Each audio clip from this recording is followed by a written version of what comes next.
सभी सुंदर साथ को कोटान कोट प्रेम प्रणाम।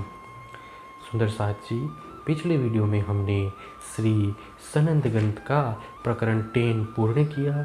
आज हम आगे के प्रकरण का पाठ करेंगे। सुंदर साथ जी, अगर आपको यह वीडियो अच्छा लगता है तो प्लीज़ लाइक करें, कमेंट करें और जो भी सुंदर साथ आपके साथ जुड़े हुए हों उन सबको भी यह वीडियो अवश्य शेयर करें। सुंदर साथ जी, जिन्होंने अब तक हमारे इस चैनल को सब्सक्राइब नहीं किया वे प्लीज़ इस चैनल को सब्सक्राइब कर दें ताकि आने वाले नए वीडियो का नोटिफिकेशन आपको तुरंत मिल जाए। सनंद विरह के प्रकाश की। एह बात में तो कहूँ जो कहने की होए, एह इमामे रीझ के दया करी अति मोहे। पर ब्रह्म परमात्मा के मिलन की बात यदि इन सीमित शब्दों द्वारा कहने योग्य होती तो मैं अवश्य कहता, परंतु मेरे सद्गुरु प्रसन्न होकर मुझसे यह सब दयापूर्वक कहलवा रहे हैं। सुनियो बानी मोमिनो, दीदार दिया हक के जब, पर्दा सारा उड़ गया हुआ उजाला सब। हे ब्रह्म आत्माओं, मेरी बातों को ध्यान देकर सुनो। जब मुझे मेरे प्राणवल्लभ धनी ने दर्शन दिए तब से मेरे हृदय से अज्ञान का पर्दा हट गया और हृदय में ज्ञान का प्रकाश छा गया। कहया जो नबिये इमाम, ए तीन खुद खोले द्वार, दरवाजे सब खोल के मोहे देखाया पार। कुरान में रसूल साहेब ने जिन इमाम की बात की है उन्होंने ही स्वयं आकर परम धाम के द्वार खोलकर मुझे माया से परे परम धाम के दर्शन करवाए हैं। कर पकर बैठाए के आवेश दियो मोहे अंग, ता दिन थई मेहर पसरी, पल पल चढ़ते रंग। मेरे सतगुरु धनी ने मेरा हाथ पकड़कर मुझे अपने पास बैठाया और अपना आवेश प्रदान किया। उस दिन से दिनों दिन उनकी अनुकंपा वृद्धि होने लगी और प्रेम का रंग पल पल चढ़ता ही गया। मिलाप हुआ जब मेहंदी से, तब कहया महामती नाम, अब मैं हुई जाहिर, देखया वतन बका धाम। जब सतगुरु धनी से मेरा मिलन हुआ तब उन्होंने मुझे महामती की संज्ञा प्रदान की। अब मैं धनी की अंगना के रूप में प्रकट हो गई हूँ और मुझे अखंड परमधाम का साक्षात्कार भी हो गया। बात कही सब वतन की, सो निरखे में निशान, नजरों सब जाहिर हुआ, उड़ गया उन्मान। मेरे सतगुरु ने मुझे परम धाम की सारी बातें कही। मैंने वहाँ के एक एक चिन्ह को देखा। मेरी दृष्टि में परम धाम के सभी चिन्ह स्पष्ट होने से ब्रह्म विषयक सभी कल्पनाएं उड़ गई। आपा में पहचानिया, सनमंद हुआ सत, ए मेहर जुबा क्यों कर कहूँ, गई मूल से गफलत। तभी मैंने स्वयं को पहचाना और परब्रह्म परमात्मा के साथ का अपना संबंध भी सत्य सिद्ध हुआ। इस जीवा से सतगुरु की कृपा का वर्णन कैसे करूं? उनकी कृपा से अज्ञानता की नींद मूल से ही चली गई। ए झूठी अबलो न जानती, क्या है क्यों उत्पत, सो अब सब विध समझी, यो होसी फना कुदरत। वस्तुतः आज तक मैंने इस झूठी माया को पहचाना नहीं था कि यह क्या है और इसकी उत्पत्ति क्यों हुई है। अब यह सब मेरी समझ में आ गई कि यह प्राकृतिक रचना स्वभावतः नाश होने वाली है।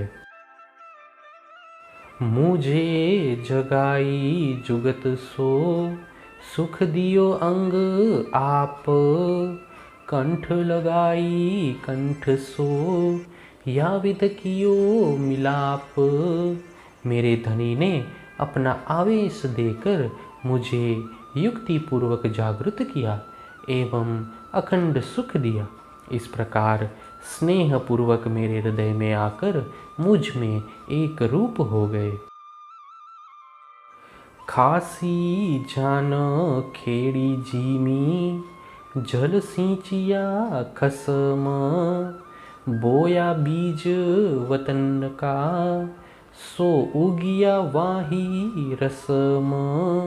मेरे हृदय रूपी धरती को उबरा जानकर उन्होंने उस पर ज्ञान रूपी हल चलाया और प्रेम का जल सींचकर उसमें परम धाम का तारतम्य ज्ञान रूपी बीज बो दिया, जो अपनी गरिमा के अनुरूप उगने लगा। बीज रूह संग निज बुद्ध के, सोले उठिया अंकुर, या जुबा इन अंकुर को, क्यों कर कहूँ सो नूर। तारतम्य ज्ञान रूपी वह बीज मेरा आत्मबल और अक्षर ब्रह्म की बुद्धि का संग पाकर परम धाम के मूल संबंध के रूप में अंकुरित हुआ। अब मैं अपनी इस नश्वर जीवा से उस अंकुर एवं दिव्य प्रकाश का वर्णन कैसे करूं? ना तो एह बात जो गुझ की, सो क्यों होवे जाहिर, पर मोमिन प्यारे मुझको, सो कर ना सकूं अंतर। अन्यथा ये सब रहस्यमयी बातें कैसे प्रकट की जा सकती है, किंतु परब्रह्म परमात्मा की सुहागिन आत्माएं मुझे प्रिय है। मैं उनसे किसी भी प्रकार का अंतर नहीं रख सकता। तो भी कहूँ नेक नूर की, कछुक इशारत अब, पीछे तो जाहिर होए सी, तब दूनी मिल सी सब। इसीलिए अब मैं संकेत मात्र से ही तारतम्य ज्ञान के प्रकाश का वर्णन करता हूँ। जब इसका प्रकाश सर्वत्र फैल जाएगा तो उसे देखकर संसार के सब लोग एकत्र हो जाएंगे। ए जो बिरहा वीतक कही, इमाम मिले जिन सूल, अब फेर कहूँ निज नूर की, जासो पाइए मायने मूल। अब तक मैंने इस प्रकार विरह पूर्वक खोज की बातें तथा मुझे सतगुरु का मिलन किस प्रकार प्राप्त हुआ वह वृतांत सुनाया। अब मैं पुनः तारतम्य के प्रकाश में वही सब कह रहा हूँ, जिससे मूल अर्थ स्पष्ट हो जाएंगे।